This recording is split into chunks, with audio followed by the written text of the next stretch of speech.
Okay, we are going to do the naming ionic compounds worksheet. Make sure you have your periodic table handy. I'm going to do 5 of them at a time. Alright, so first off, how do you know it's an ionic compound? Look at the very first element.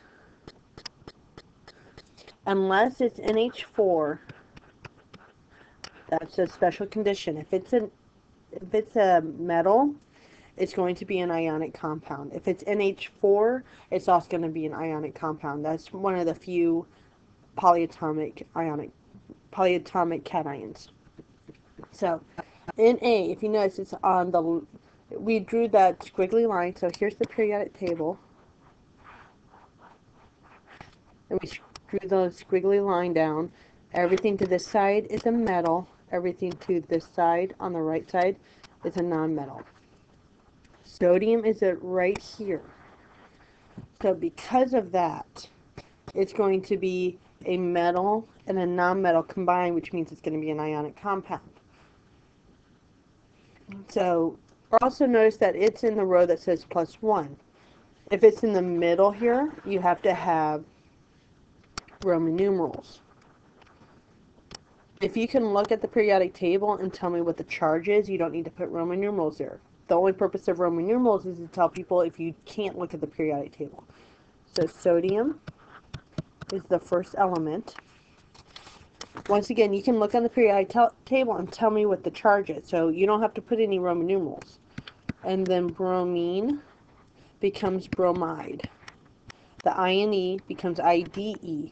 You just take the base of the word. Alright, St is scandium. You will notice that it's actually right here. It's in the area that you do need Roman numerals. So we need to figure out what the Roman numeral is for Sc. Notice this 3 here, and there's an invisible 1 here. Those 1 and 3 came from the charges. So +3 and -1. Before you write down 3 as the charge, double check the anion. Is OH supposed to be a -1? If the answer is yes, you can just keep it as such. And so therefore it'd be scandium 3. If it was supposed to be like a -2 or something, that means you'd have to unreduce it. We'll come to that later. So scandium 3, OH is a polyatomic ion, and it's hydroxide. Okay, B is for vanadium. Once again, if we look at the periodic table,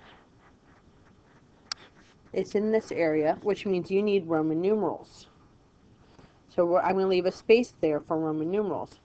SO4 is a polyatomic ion, and that's sulfate. That's just one of those things you have to memorize. Now, once again, because of the Roman numerals, we had to figure out what those Roman numerals are. So uncross it.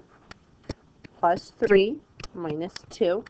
Sulfate is supposed to be a -2. That means we just go ahead and leave it as is, and that +3 becomes a Roman numeral 3. Number 4. Remember how I said that if the first one is a metal, it's automatically ionic compound? Well, with the exception of NH4.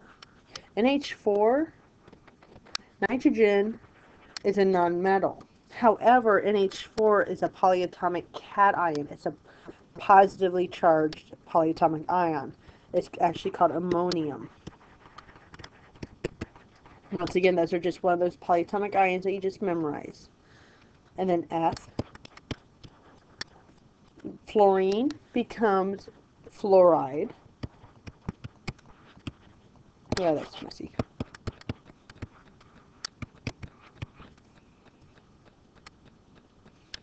Okay, and that's it. The next one,